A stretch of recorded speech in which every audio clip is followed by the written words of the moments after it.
think it's pretty hard to argue with the fact that the larger you get as an application, the larger the incentives are to own more of the stack or control all of your economics. And they're aware that if an app basically starts taking up, represents the majority of value being created or the majority of fees on Solana, the incentives to then move to their own chain are very high. If I'm a Solana developer, how do I think about keeping these apps, even the most successful ones, in the network despite these incentives? And I think that this is getting towards that sort of idea of like, how do we keep them on Solana, but give them more ownership? All right, everyone, we will be back to the program in just a moment. But before we do, I want to share something that Blockworks has been cooking up for these last couple of months. March of this coming year in London, Blockworks is hosting DAS London, the largest institutionally focused conference in all of crypto. Goldman, JP Morgan, Point72, all in one room, so you can know what the big money is doing. So click the link at the bottom of this episode. It'll take you right over to the homepage, and use BELL20 for 20% off. And I will see you in sunny London town in March. Episode of Bell Curve. Before we jump in, quick disclaimer: the views expressed by my co-host today are their personal views, and they do not represent the views of any organization with which the co-hosts are associated with. Nothing in the episode is construed or relied upon as financial, technical, tax, legal, or other advice. You know the deal. Now, let's jump into the episode. All right, everyone. Welcome back to another episode of Bell Curve. Today, you got me and Myles holding down the fort. Holding down the old fort, Myles. Good to be back. Good to be back. Yeah. This was a good week. We got to hang out a little bit in person this week. Here in New York. Yeah, it's been lovely. Great to be here. Yeah, I've been coming quite a bit. This is where all the action is. And yeah, we had fun at a little Solana meetup earlier this week. So good to be here. That was great. Yeah, we'll talk a little bit about that. Blockworks hosted a little Solana research hang in our office, so we had some of the folks from Ellipsis, Jito, MarginFi. Yeah, it was a really good hang. Talked a lot about fees on Solana and the fee market. A lot of which is not working particularly well right now, and I think fees are actually kind of the hottest topic within the Solana community. A lot of very interesting ideas about how to fix the fee market, and we'll get into some of those later. I think what I wanted to chat with you about, because it's something that you and I talk about a good amount off air, is data availability. It feels like that's going to be an enormous, or data publishing, as it's about to get rebranded. As we move, so as we move into the new year, it feels like this is incredibly important. One, because if this bull market ends up coming back, there's going to be a bunch of activity that flows, especially onto Ethereum today. And the largest cost for rollups on Ethereum, it's completely variable as well, is DA. So right now, basically the dominant solution is for rollups to pay data availability to Ethereum. And there's been, in recent months, a whole bunch of new solutions have cropped up, including EigenDA, which is the first sort of in-house use case for eigenlayer restaking. There's Celestia. There's Polygon Avail. Espresso has its own data availability solution. I want to emphasize that there's a bunch of different DA solutions out there, even with some kind of, like Near is being used, or it's being sort of touted or experimented with as a DA solution for Ethereum. Even Solana, I think Rome, there's a startup which basically uses Solana for ETH rollup DA. So there's a bunch of different flavors of this. I think, to not boil the ocean, you and I are going to focus on what is probably the leading two solutions today, and the one that you and I maybe know the best, which is Celestia and EigenDA. That's not to say there aren't other flavors and solutions out there, but maybe just for the purpose of compare and contrasting in a hopefully useful and somewhat nuanced way, those are the two that we're going to focus on. Myles, maybe can I call on you here to just give a review of, what is data availability? Why is it so critical? And where does it sit in sort of the cost structure for rollups today? Yeah, absolutely. So we definitely are entering the period of the DA wars. And it's funny because it is such a, I would say, not super sexy topic on the surface, but it is going to, I think, be critically important for scaling really a roll-up centric future, which is where we're going with everything, right? So maybe first of all, like why is DA important, and why are people, building all of these alt DA solutions? And so just as a quick refresher, data from rollups needs to be published somewhere where everybody can see it, right? And then they can dispute the data if need be. And if the data is withheld by a sequencer, bad things can happen, right? Funds can be stolen, in the case of optimistic rollups. And, at the very least, you basically cannot continue the state of the rollup, right? So if the sequencer were to drop out and the DA wasn't published anywhere, nobody could continue the rollup. So this is a critical function of all rollups. And it's about 90% of the transaction costs for today's rollups that use Ethereum for DA and settlement is attributed to these DA costs, right? So why do we care about DA and why are all these solutions coming out? It's because I think right now with rollups, this tried and true rollup that uses Ethereum for settlement and DA, you get 10x cheaper fees. But if with the solutions like Celestia, you go from 10x to 100x cheaper fees. And this is really important because if we are going to have this, proliferation of rollups, these alt DA solutions, at least today, are necessary to make them, viable economically. Most rollups, if you're just a new upstart and you want to have your own execution environment and it's going to take a long time to, attract a lot of volume and users, you're not going to be profitable. And so I think that, has really stymied the growth of rollups today. It's why we have a lot of these like large rollup hubs, but very few, I would say, rollup app chains. And so I think the combination of RAS providers that kind of abstract away the complexities of building and alt DA solutions that make these rollups economically viable is really what's going to kind of like kick off this, proliferation of rollups. So maybe just a pause there. That's kind of why everybody is talking about this. That's why it's because it's still a large bottleneck. There's an enormous amount of emphasis on TPS, but really, ultimately, if you're still for a rollup, basically what we've done with rollups, right, is we've moved execution off of ETH main chain primarily, right? So we put it off in this own little segmented, cordoned off block space. And we've borrowed the security through this clever arrangement of rollups, but ultimately that allows them to sort of batch transactions and post down to the L1, which is much more efficient. You also have a larger, more centralized sequencer, which is just better for sort of compute cost and throughput. But if you're still using Ethereum as the data availability solution, then you haven't really solved much because that bottleneck still exists. The rollups are going to have to pay a bunch to ETH validators for DA, and all of those costs are going to get passed back onto the user. So there are a couple of solutions here. There's an ETH native solution, which is 4844 proto-dank sharding, where we're going to get basically a differentiated sort of subsidized form of resource in the form of blobs, which is a different resource than gas on ETH L1. Eventually, we're going to get full dank sharding, which should make those costs even cheaper. But in the meantime, the market is providing alternative solutions, which are these alternative DA layers. And I do think it's worth talking about some of the businesses that are cropping up here to support those integrations and making it even easier. So today, Conduit just announced, which is a rollup as a service provider for the OP stack. They just announced that they're partnering with Celestia.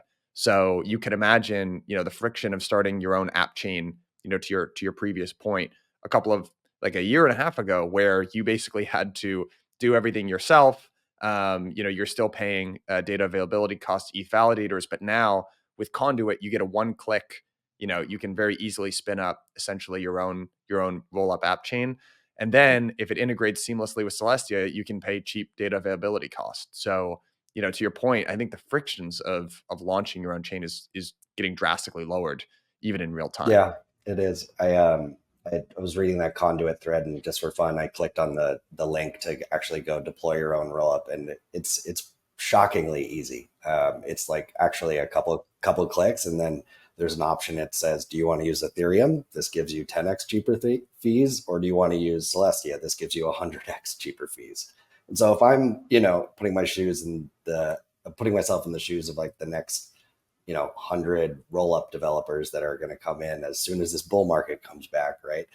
And I have those two options, and it says I could either have 10x or 100x.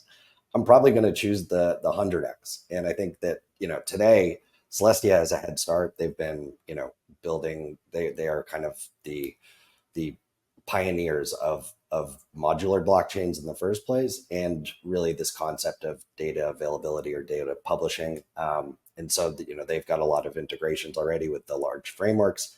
But you can see a future where, a developer comes in and he's got kind of an array of options for DA solutions, and it's just a matter of time. And so, yeah, maybe we can start getting into like, if putting ourselves, in the shoes of this developer, what are like the sort of decisions and trade-offs in selecting these? If you're, if you now have 5 different options that all say 100x cheaper fees, which one are you going to choose? Yes. All right, let's get into it. And again, we're going to use the focus on the 2 examples of EigenDA and Celestia. So, Myles, could you just kind of walk us through, just mechanically, what do these 2 different solutions look like today? And maybe if you could explain the sort of distinction in between DAS, data availability sampling, which is sort of pioneered on Celestia, and then DA scaling, which EigenDA takes advantage of.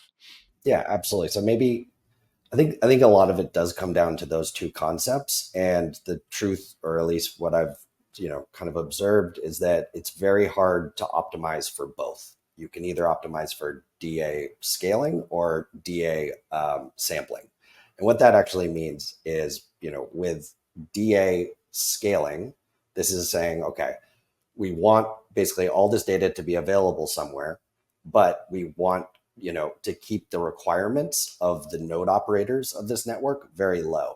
So we don't want every single node operator to have to download all of the data.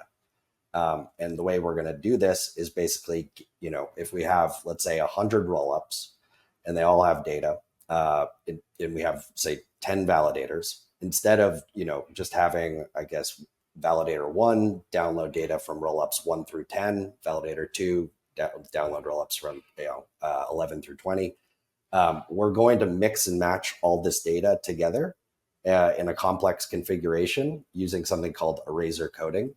And that will allow basically anybody to recover the full data set if only, say, 10% of these validators are running.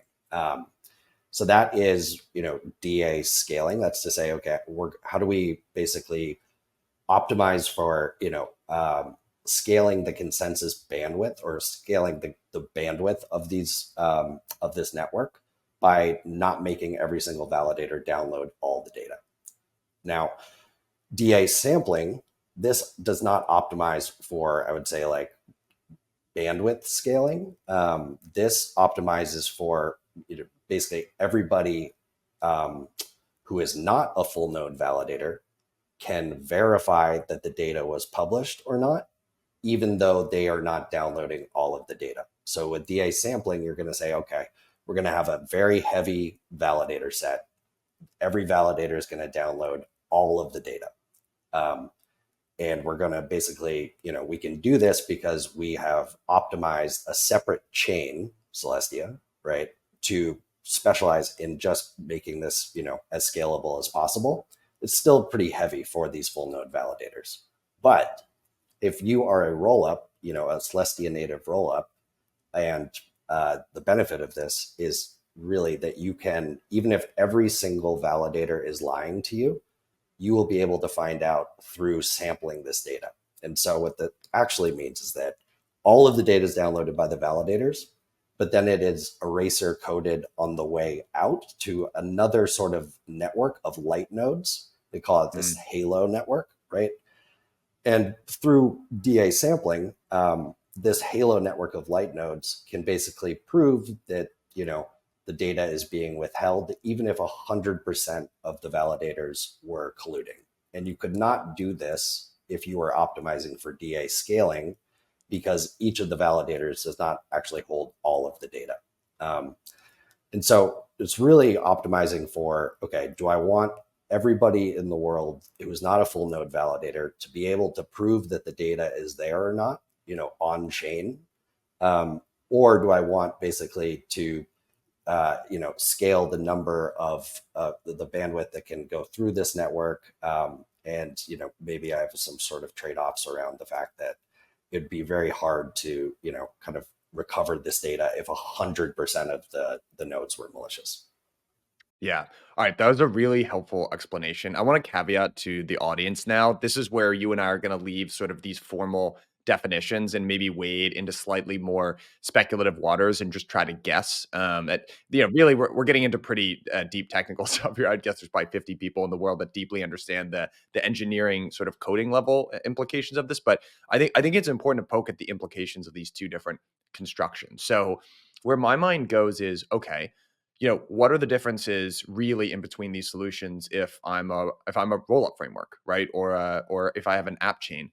And the first thing that sort of comes to mind is cost, right? So how competitive can Eigen DA versus Celestia be on cost? And then what are the security guarantees? Is there really a meaningful difference in between on the Eigen DA solution? Okay, all of the validators basically they're getting little pieces of the data that you could very easily reconstruct versus in the Celestia example, fewer, beefier full nodes, but ultimately it's being erasure coded on the, when it's being sent out to all these different light nodes. Like, is there a meaningful security trade-off there? I'm not actually 100% sure. And then which one is the market going to care about more, cost versus security guarantees? Yeah, exactly. I think the cost side is still very TBD. We only Celestia is in production, and I think it's fair to assume that EigenDA will be able to match. I think it's the sort of cost improvements, and then so maybe let's just say we'll wait and see between all these solutions if there actually is meaningfully different cost improvements, but it could be the difference between fractions of pennies on transaction fees that I feel like may not actually really move the needle at the end of the day. I could be totally wrong, but I feel like cost is going to be kind of uniform in terms of they will all be orders of magnitude better than the status quo in terms of cost. So then it really comes down to security, right? And I think it really depends on if you've already decided what kind of roll-up you want to launch, because I think there is sort of like one sort of comparison that we can make between these two DA solutions for ETH settlement roll-ups. So these are roll-ups that have their roll-up contracts live on ETH L1, right? But they're posting data somewhere else. Versus, I would say, like Celestia native or EigenDA native rollups, those that are basically just posting data to Celestia, but not or EigenDA, but not using another chain for settlement contracts. Yeah, I thought you were bringing up an interesting point there. Actually, I was going to bring up the diagram of. I think this is a critical point to bring up. Like, what actually here? Kind of lead in there, and then I might just jump in, and I want to define for the audience the difference between a smart contract rollup on ETH versus a Sure. sovereign rollup. I feel like that's a Sure. critical point to, yeah. Okay, so between these two solutions, I think again it's very important to differentiate between settlement and say sovereign rollups. And maybe we can, go ahead. I actually think that's a really critical point to dive in on, and just to level set with the audience. I'm sure people have probably heard this sort of generic difference of, okay, on ETH you have smart contract rollups, and there are even different flavors of smart contract rollup, based rollups, etc. And then Celestia has been sort of famous for pushing this idea of the sovereign rollup, and I think it's just actually Celestia has a great just blog post on this. It's very simple, very short. They have pictures, which as we all know is great. And I thought it would be helpful to actually just walk folks through the difference. So if you're following along via screen here, there's a very helpful sort of visualization of what a smart contract rollup on ETH looks like. So you see the four functions of a blockchain: execution, settlement, consensus, and data availability. And you can see in the Ethereum land of a smart contract rollup, you're outsourcing execution to a smart contract rollup, but Ethereum still does settlement, consensus, and DA. Now, again, in the context of what we're talking about here is we're basically talking about unbundling one additional thing with alternative data availability, alt-DA solutions. So, in this future that you and I are discussing here that feels imminent, it's not Ethereum that you'd be outsourcing or doing that Ethereum nodes that would be doing DA. It would be EigenDA or Celestia, right? So that's maybe one way that this could play out. I think it's important to understand what a sovereign rollup is and how that's different from a smart contract rollup, because I think that throws a little bit of a wrench in how you're thinking about it. So in a sovereign rollup, and again, it's very helpful to look at the pictures here if you can, but what a sovereign rollup actually does is it does execution, but it also does settlement. And what you're outsourcing is consensus and DA to data availability layer. And what this allows you, what this affords you just immediately. First of all, there's a difference in cost structure in between sovereign rollups and smart contract rollups. But one of the other things that this affords you as an advantage is settlement. You have one of the downsides of the smart contract rollups on Ethereum is that ultimately all the transactions that get executed up on the rollup layer are going to have to settle down to Ethereum, and Ethereum proposers are still ultimately responsible for the ordering. They're still the single source of truth, so to speak. And the most direct implications that this has for rollups is some lack of sovereignty over your fork choice rule. So, for instance, in the case that there was ever some exploit on any of the ETH rollups today, you actually could do a hard fork, but where you have control over is assets that are issued on the smart contract rollup chain, but anything that's been bridged over to ETH, you don't have control over, which makes it much less safe for you if you're a holder of an ETH bridged asset. Ultimately, on a sovereign rollup, because you have multiple different nodes that are all responsible for settlement, you can do a hard fork, and the sort of assurances or that you have in terms of if there ever were to be a hard fork, it's just much safer on a sovereign rollup. Exactly. But at the same time, you still are relying on another layer for consensus and data availability, right? And the beauty of the sovereign rollup that uses Celestia is that, even if 99% of those of the validators that you're relying on for data publishing and consensus are being malicious, you will be able to know, and then you control your own destiny, right? And you can hard fork and recover the state of the rollup back to where the data stopped being published. Right. You cannot do that with an ETH settlement rollup. Like that is the big trade-off here. I think that also points to some of the trade-offs around EigenDA and Celestia, right? Because if you're an ETH settlement rollup and Celestia is lying to you, basically, you can't really fork anyways, right? And so this sort of some of the benefits of what you get when you're a Celestia native rollup, in terms of, I think it really kind of replicates the sovereignty of, say, a Cosmos L1 with a fraction of the overhead cost. You don't quite get all of those benefits if you're an ETH settlement rollup using Celestia. It's still 100x cheaper, right? And it's great for fees, but you're not basically taking full advantage of the reason that Celestia is a blockchain, right, that downloads all of the data and has this amazing DA sampling network full of light nodes. You get a lot of those benefits, but your choice of being an ETH settlement rollup, you're inherently kind of optimizing or choosing not to have that level of sovereignty. Yeah. Now, I think what some folks would say is, well, hold on a second. There are companies out there. Sovereign Labs is working on how to do sovereign rollups on Ethereum. This is where I get a little confused. I know there's a technical solution here, but just from a high level, where my brain sort of gets turned into a pretzel and breaks is, okay, I sort of understand that you could theoretically use any DA solution that you want. It doesn't have to be Celestia. Like that's not the only way that you can have something like sovereign rollups. You can use any L1, right? It's just right. Should you? Is that L1 good for this function? Like you could use I think Celestia, and with the Rollkit team has proved that you can have Bitcoin rollups, or at least Bitcoin sovereign rollups that post to Bitcoin. Is that going to give you the most performant rollup possible? Like, no, but it is like a demonstration of the fact that you can, with this sort of modular framework, you can use any sort of base layer. Celestia is the base layer that is like, in line with the app chain thesis, it is optimized to do one thing, right? And it's doing that one thing at the very bottom of the stack. Whereas, other Cosmos chains are optimized to do one thing, but at the app layer, right? So yeah, I think that's kind of a big part of this is, I think there's a lot of back and forth between the two teams right now, specifically talking about the trade-offs for ETH settlement rollups.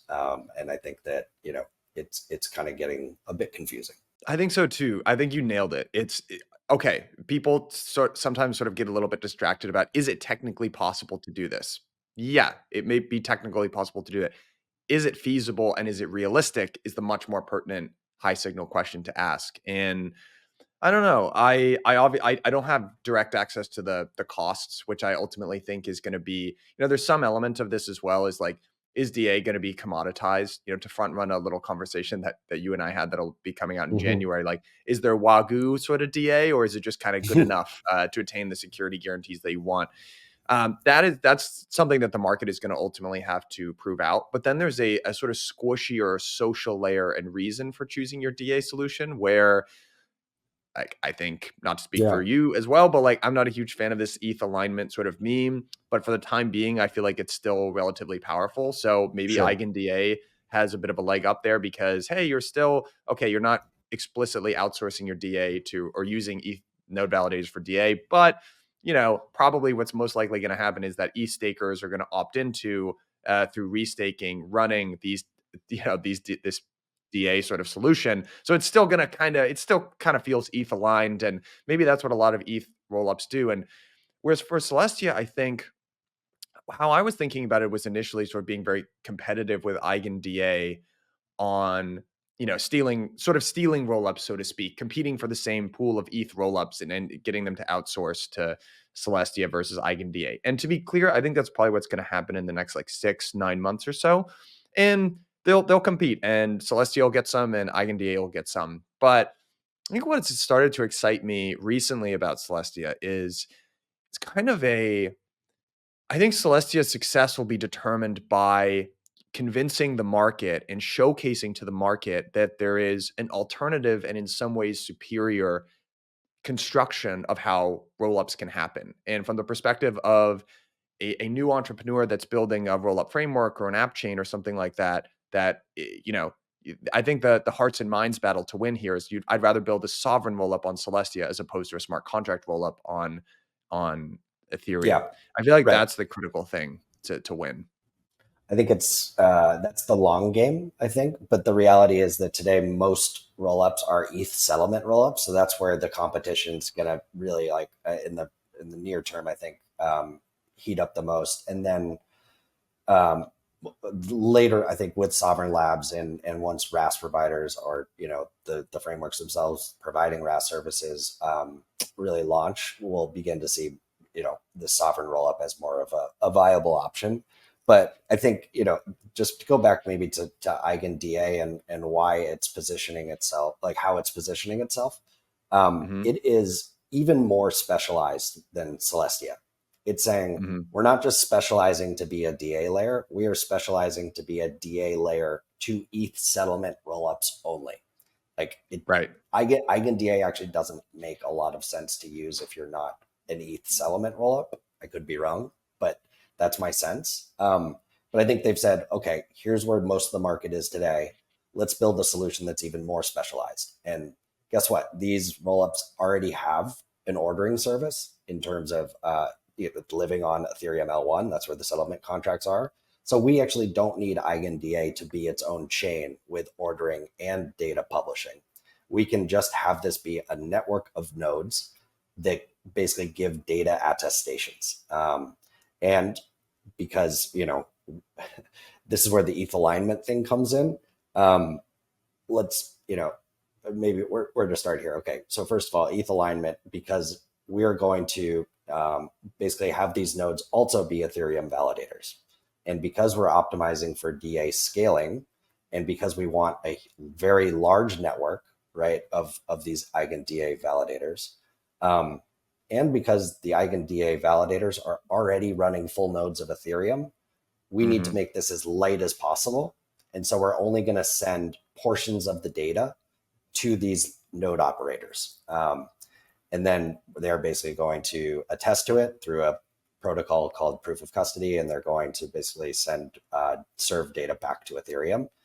And once it hits Ethereum, that is the ordering, right? So it's saying, okay, if we just want to serve ETH settlement rollups, what is the optimal design? And that's where EigenDA is going with this.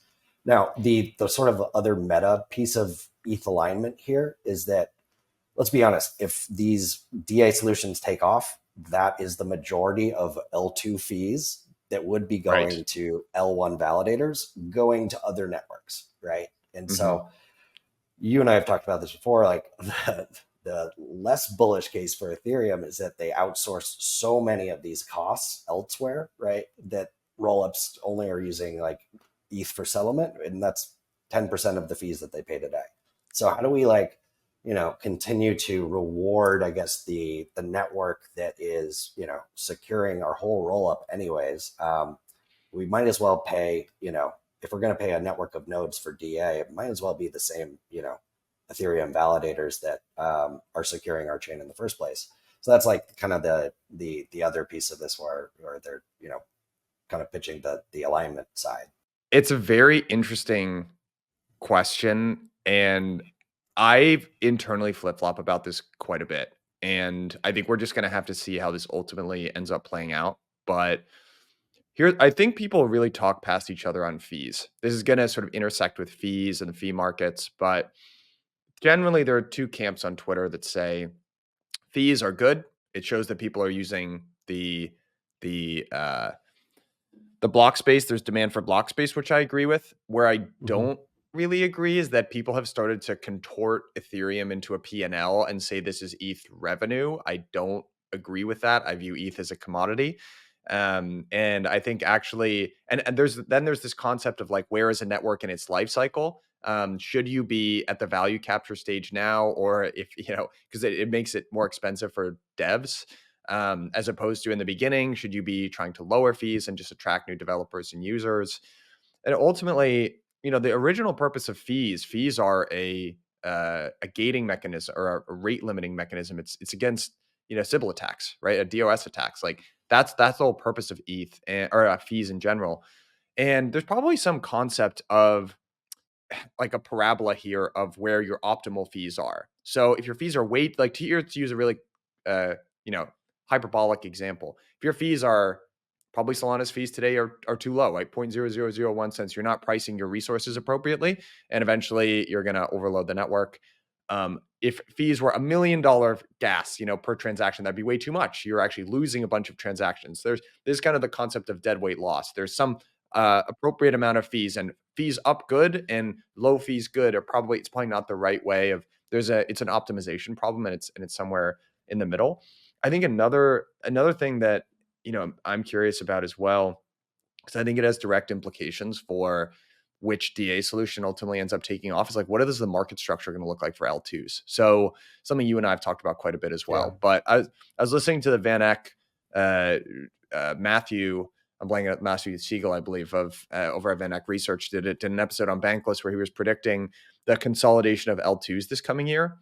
And I was thinking to myself, I'm really torn on that and he pointed to crypto exchanges as an analog.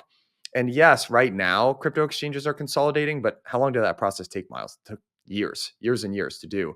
So I could see a continued fragmentation at the L2 layer, but what might catalyze a change there and more of a focus on interoperability is the UX. The more layer 2s that you add where there's meaningful, like a dApp that only exists on this L2 and not on that L2, I think even if you extrapolate that out to 30 layer 2s that have meaningful dApps on it, you have significantly degraded the UX of a user of Ethereum.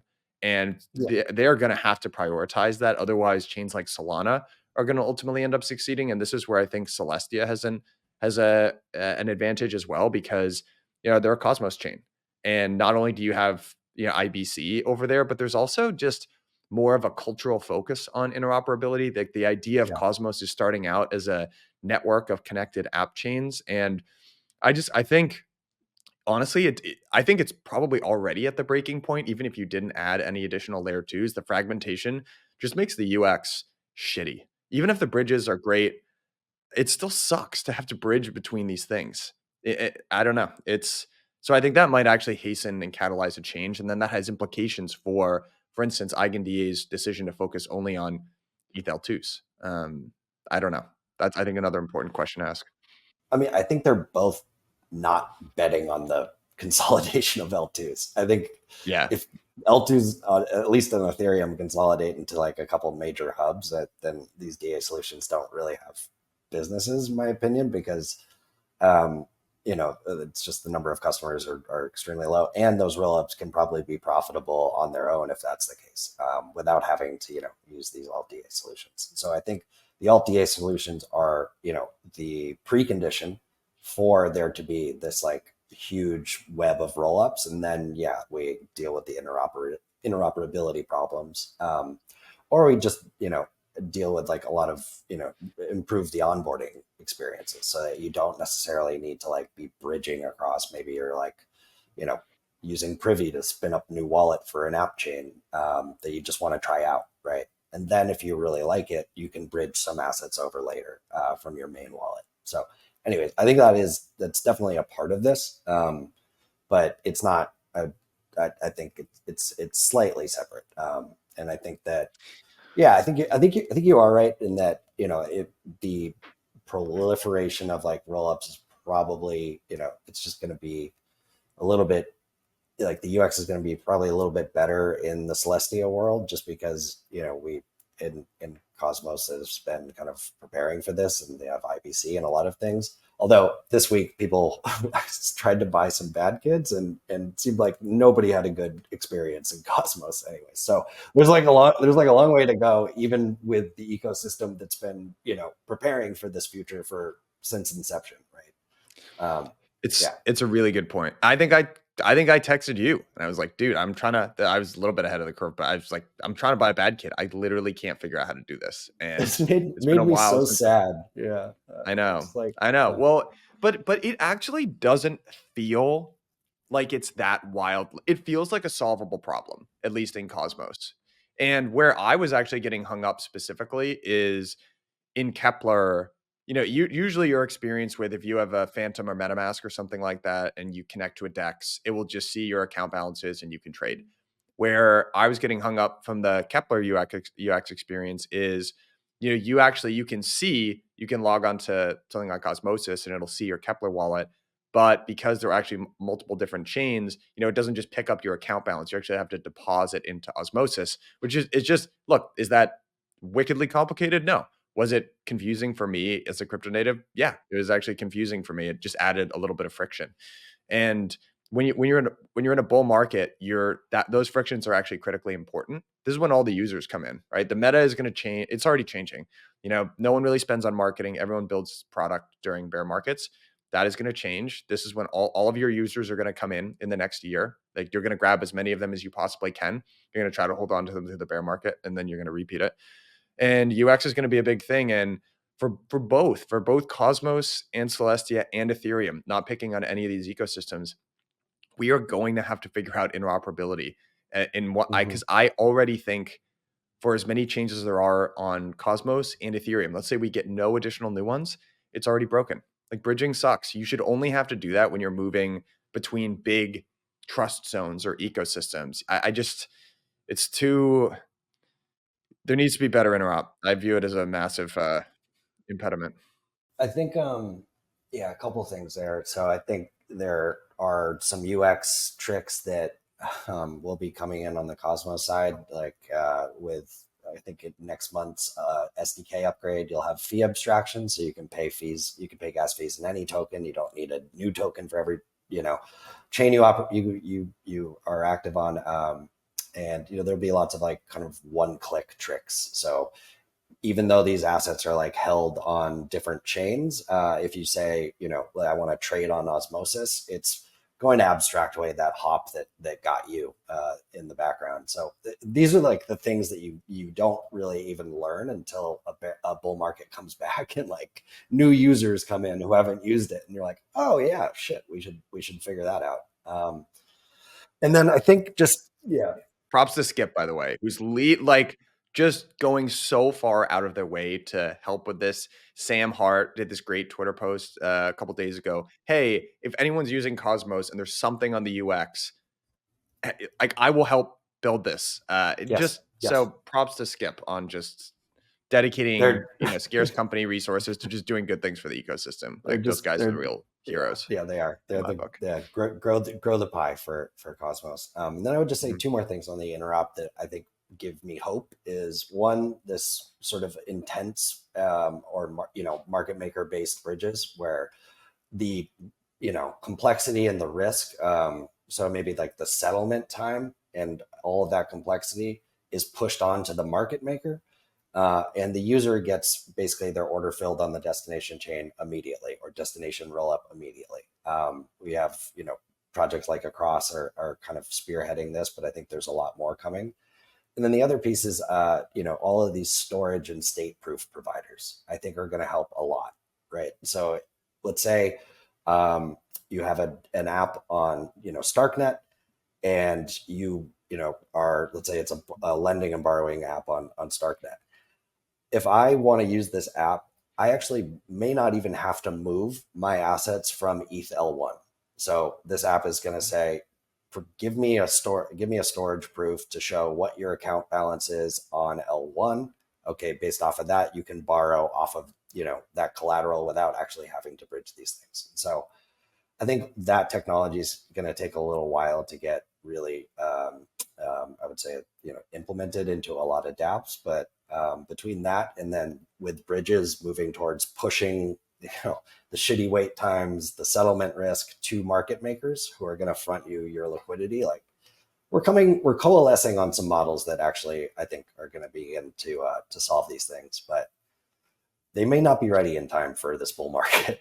I think that's the pertinent question, which is I'm not sitting here saying this is an unsolvable problem. It's 100% a solvable problem, but it has implications. How quickly you solve this problem has implications for how your chain is going to do in this coming ecosystem. I totally agree, and maybe for that reason there is like a consolidation of activity around these big hubs for the foreseeable mid to near term, near to midterm. But yeah, maybe back to wrap up on the alt DA solutions. Yeah. So we strayed a little bit there, but I know. Well, it has. So basically, I can't remember. I heard this so long ago, but this was a Cathie Wood thing where innovation actually comes from radical decreases in cost, and she used the example of the human genome. So remember there was that that whole project a couple of years ago. I should go back and look at it, but it cost me, man, it might have even been, I don't want to say something stupid, I can't really remember it, but definitely in the millions, potentially, high sort of 9-figure bill. It was this whole human genome sequencing project. It took years before they finally sequenced a human genome. And then, if you fast forward about 10 years, you can do that and pay like $300.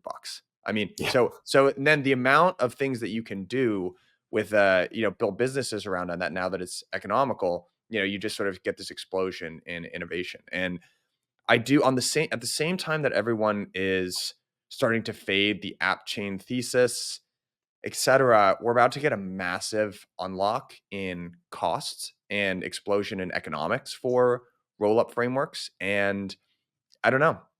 Look, you and I've been talking about this for so long. There's so many things you can do when you have complete sovereignty and ownership over your block space that is just much more difficult on when you're building on a general block space. Let's talk about the status quo today of app chains. Is either you can basically be an ETH settlement roll-up app chain, which is prohibitively expensive apart from like the most successful dApps, or you can be a Cosmos chain, which requires you to basically be an expert at the chain level as well as the app level and everything in between. And there's just not a lot of teams that can do that.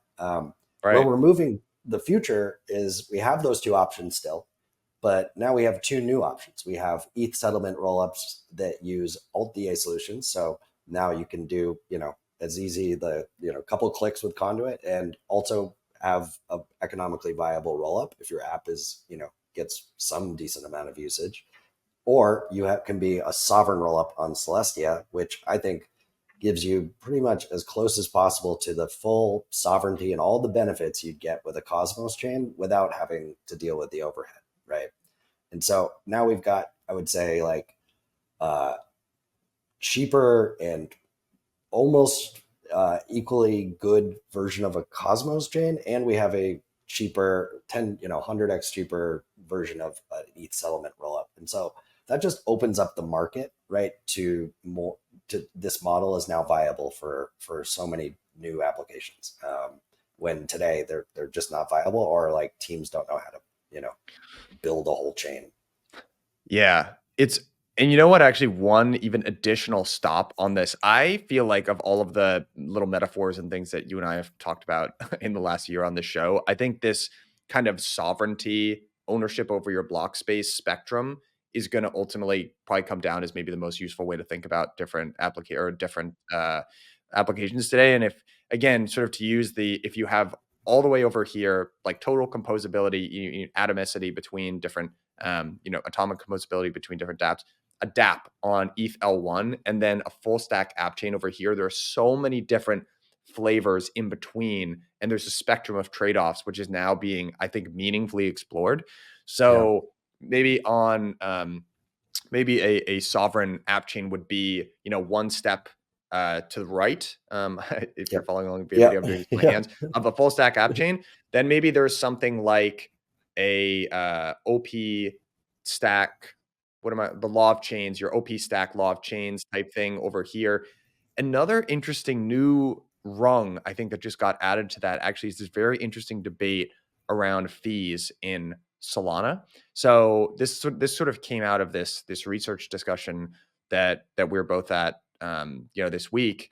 And one of the things that was frankly very interesting is, the current implementation of local fee markets on Solana leaves a lot to be desired. I think basically the incentive still exists to spam, because priority fees, my intuition about priority fees, they basically work like they do in Ethereum, where they're deterministic, and the validators or the block builders realistically today will just line up transactions in terms of how they get paid the most. And if you pay more, you can be added at the top of this block.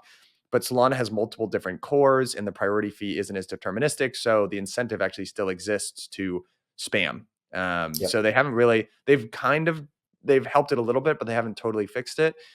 And there's another issue. I mean, really the spam problem still exists in Solana, and they're considering, there's a very interesting proposal out there actually, which is, I think, over a year old, but is starting to regain steam. And it is SIMD 0016. And this is program rebatable account right fees, PRA fees. Yeah, we're gonna have to work on the branding a little bit about this particular proposal, but it is. But it is the reason it's kind of interesting is it's generated an enormous amount of attention, and maybe controversy isn't the right word, but people really have strong feelings about this and line up on both sides, which is exactly how people felt about 1559 as well. I'm not saying this is 1559 or in that same ballpark, but again, one of the problems with the way that fee markets work on Solana today is that you can just basically lock any account. And you're not charged to do that. So if you are a dApp developer, someone can basically, either spammers or even competitors can basically just lock your account for no charge. You can't protect against this, etc. What this is doing is it's introducing a fee that the owner of Solana accounts can charge. And what you can do for your organic users, you can just immediately rebate that fee back. So you wouldn't even really notice it from a UX perspective as a user. You have to pay a fee to, write lock to this specific account. Your action ends up happening, and then the dApp can rebate that fee. On the other hand, though, what they can do, the critical thing about this proposal is that if a transaction fails, you still owe that amount. So if you're a spammer and you're just right locking a whole bunch of different accounts and these transactions are failing, suddenly you're getting charged this fee, and the dApp can just decide not to rebate you. And that's that's pretty powerful. And what it is it's sort of, Myles, a form of sovereignty here, right? This will, for those Cosmos folks that are listening, it's sovereignty over a small partition of general block space, which is the accounts that you own and have Yep. created as a dApp developer. So, pretty interesting. There's an enormous amount of discussion around fees in the Solana ecosystem at the Yeah. current moment. So, yeah. So maybe just to contextualize this, like, I don't know if you agree with this, but I think it's pretty hard to argue with the fact that the larger you get as an application, the larger the incentives are to own more of the stack or control all of your economics, right? Right. And I think Solana is not like, they're aware of this fact. And they're aware that if an app basically starts taking up, represents the majority of value being created or the majority of fees on Solana, the incentives to then move to their own chain are very high, right? And so how do we, how does, like, if I'm a Solana developer, how do I think about keeping these apps, even the most successful ones, in the network despite these incentives? And I think that this is getting towards that sort of idea of like, how do we keep them on Solana but give them more ownership? And it seems like maybe this is my like pretty non-technical read on it, but it's kind of giving more ownership to the devs over their contracts and their applications, right? They actually now can customize control like of very critical economics versus like this would never happen on Ethereum, right? On Ethereum, it's like we want to basically keep all of the economics like of the base layer completely separate and unaware of what's happening at the app level. And I think this is Solana saying, okay, in a couple of years, if we have big dApps, how do we stop them from like going to Cosmos or going to launch their own, even a Solana rollup, right? Like, how do we keep them all here? Because that actually, like our whole value prop is having everything in one place, right? And I think this is getting towards that, but I don't know. Did you have the same read? I do have the same read. I'll tell you, I think there's one more angle that's worthwhile exploring here, is the history of updates to fee markets across crypto, and actually several other sort of related branches of research and development like MEV. There is a through line. The through line is first of all, these sorts of things are always contentious because there's a redistribution of value across multiple stakeholders, and always the push is away from the proposer. It's always away from the validators. And that is, I think, the generally unsaid thing about, at least in the Ethereum ecosystem, when you talk to people that are deep in the MEV ecosystem, like, well, yeah, there's one stakeholder here who's getting paid way too much, and it's the proposer. And we basically did an entire season, with Dan Robinson on how at the app layer of Ethereum, people are dead set before there's even a distribution of value between swappers and LPs in a DEX. We're trying to reduce the MEV leakage that's going to proposers today. And that is another through line of this, I think, Solana proposal, because right now a lot of those fees are just going to a proposer, where this actually allows a little bit more autonomy and, frankly, value capture for dApp developers, like sovereignty over their accounts. So I think that's another through line, which is basically a lot of folks in crypto, you don't really, it's kind of like marketing, right? You don't, you think you're paying too much, but you don't know exactly how much. And it's actually really critical. So in the beginning, just overpay the proposers and the validators of your ecosystem. But eventually, that's like the very first stakeholder that you look to redistribute some value away from. Just like aggregation to, we had an aggregation period to the proposer. Now it's being completely disaggregated. And in a lot of ways, right? Either order flow auctions, doing more and more compute off chain. We have now pushing like shadow events off chain. We have lots of, I would say, lots of ways that, like, I guess this value is, or at least people are trying to make this value flow back to the applications themselves. And I think, Ethereum is kind of working around some sort of baseline constraints that everybody understands, whereas Solana's got a little bit more of a more flexible design space. And I think it's notable that, this like proposal is co-authored by the Mango Mm-hmm. Markets team. And, you don't see any EIPs like that are being proposed by dApps over on Ethereum, right? Like I think if Uniswap like were to submit an EIP that says, "Hey, this would really help us," people would probably not react so positively. Where I think it's pretty interesting that I think, first of all, Solana dApps, and the builders themselves are like very, very like aware of what's happening at the chain level and incorporating all of these dynamics into their applications. That feels a little bit more like Cosmos almost, right? And they're actually have influence in some of these decisions over core roadmap items. I think that's bullish. That's good. There I should agree. be there should be more interfacing between the platforms and the apps, right?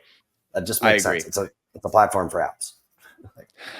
I'm with you, Myles. I'm with you. Although I would say I do think this actually happens in Ethereum as well. Like I don't think it's as explicit, but my sense is that, for instance, not to pick, but Uniswap or Aave or whatever, I think there's plenty of lobbying that goes on with EIPs as well. And like if you talk to a lot of the ETH dApp developers, they will know exactly when updates to Ethereum are coming, not just because it's relevant, because they've been involved in it as well. But and yeah, that's the cool sort of moment in time thing about Solana today. First of all, they're just everyone loves to root for an underdog. They're younger in their existence, right? They're not as mature as a chain, so they're getting. I mean, one of the advantages that they have is they can move a little bit faster. They can be slightly less concerned about breaking things, just like Ethereum was in its early days, right? Now, Ethereum kind of seems like this older, more ossified sort of chain, and their advantage is of that. And eventually, Solana is probably going to be like that too. But at this particular moment in time, there's just a lot more change, rapid change happening in that ecosystem. So it's a lot of fun. But I will say, the value of an older ossified chain probably more secure as well. I would say pros and cons, right, to each one of these things. We don't need to be.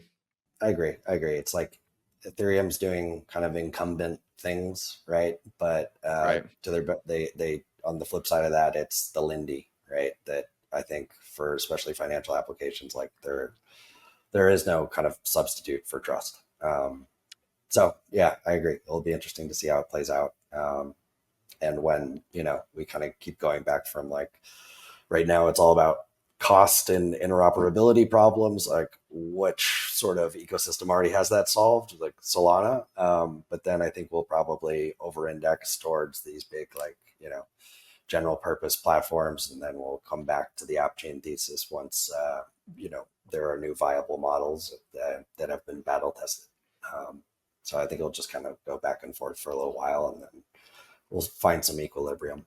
All right, everyone, we will be back to the program in just a moment. But before we do, I want to share something that Blockworks has been cooking up for these last couple of months. March of this coming year in London, Blockworks is hosting DAS London, the largest institutionally focused conference in all of crypto. We are gathering 1,200 of the world's largest asset managers. So think TradFi macro funds, crypto native funds, big allocators, and financial institutions. So banks, payment processors, etc., all in one spot. It's very rare to get the likes of Goldman, JP Morgan, Point72, whatever, all in one room, so you can know what the big money is doing. We're diving into the themes that they care about. So we're talking about the intersection of macro and crypto, where we are in the cycle, real world assets, so everything from stable coins to on-chain treasuries to tokenized assets. It's going to be a blast. But the other reason you really want to go is London, baby. Center of the world at one point. You got pub culture, you got fish and chips, great beer. It's going to be a blast. So because you're such great listeners to Bell Curve, there's a code BELL20 that's going to get you 20% off. So click the link at the bottom of this episode. It'll take you right over to the homepage. You'll see all of our speakers, and use BELL20 for 20% off. Ticket prices are going up soon. Make sure you go, use that code. I will see you in sunny London town in March. I would also say, Jason had this funny interaction with someone who was involved in the building of the internet in the 90s. And Jason was describing this battle of modular versus monolithic today. He's like, that's so funny. That literally happened in the internet. He pulls up this diagram of the 7 layers of the internet. And there was this whole battle about there's a fully modular or fully integrated stack versus one that's entirely modular. Have people started talking about hybrid yet? Whereas instead of fully entirely integrated or totally modular, you actually have certain parts that are like, it was a 7-layer stack for the internet. And maybe these 2 or these 3 layers, there's kind of a winning bundle across different layers in the stack. And that obviously analogies are by sort of definition are imperfect, but that feels intuitively like what's going to happen here as well. There are going to be different flavors of what plays out, and being a totally modular maxi versus a totally integrated maxi, big world, Yeah, lots of room to grow, right. I would say. I think that's Yeah. I loved that analogy. And maybe just to like going back to EigenDA and Celestia, let's like that plays in here, right? Because EigenDA is just DA publishing. Mhm. Celestia is DA publishing and consensus, right? So that Right. could be Yeah. considered a hybrid, and it's being a hybrid because combining those two things allows it to serve a really unique value to, say, sovereign rollups that now have like superpowers.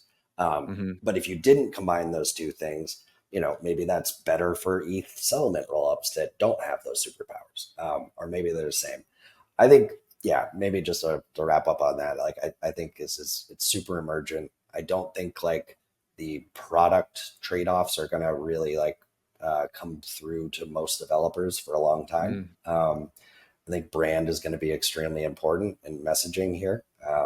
I think, Celestia obviously has a big head start in terms of the fact that they have integrations with all the big frameworks. But, EigenDA is definitely pushing the ETH alignment and the fact that, hey, you guys are already using, Ethereum for ordering. You can just use something even more modular, right, in us.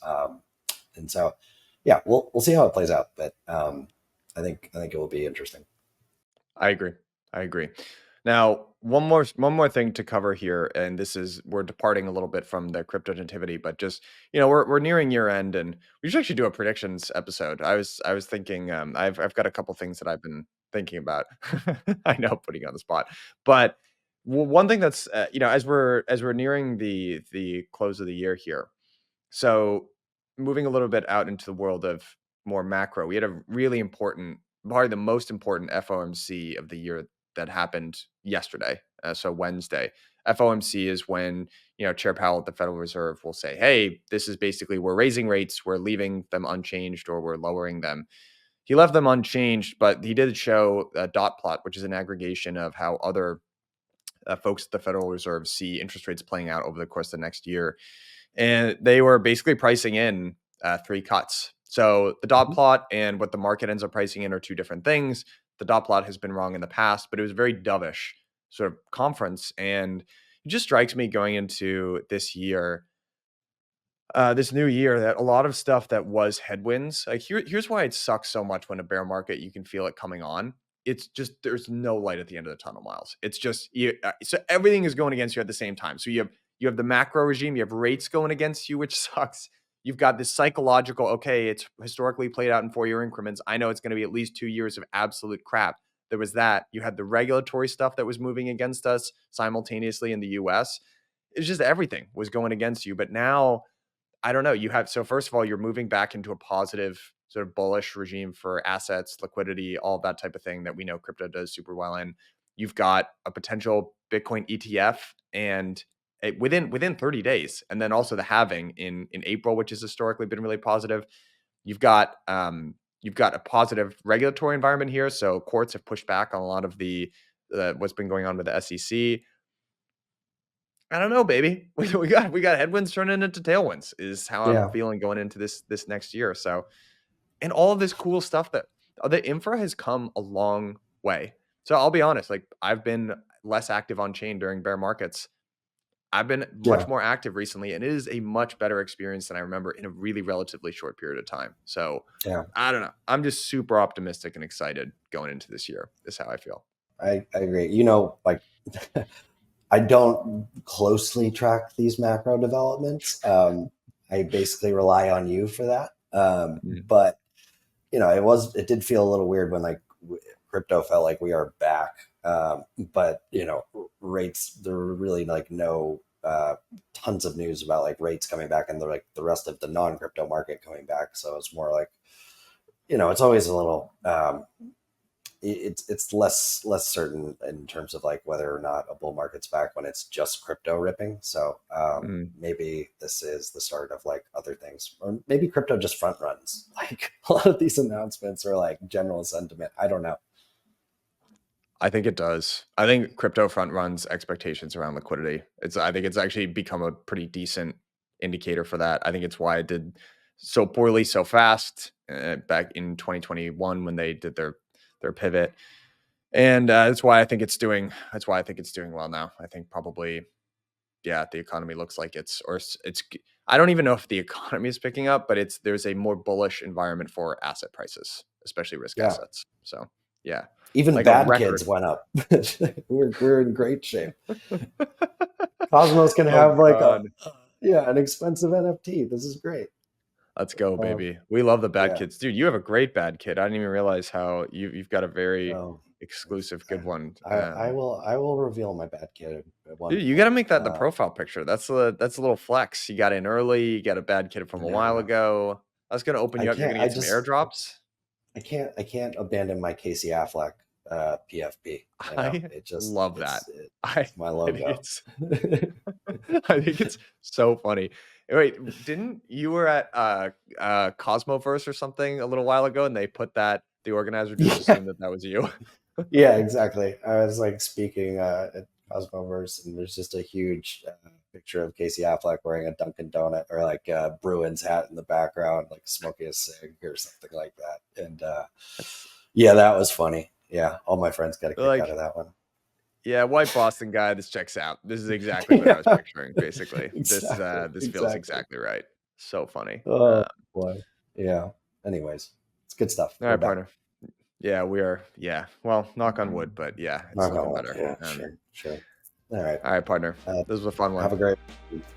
See you, man. Yeah. Cheers.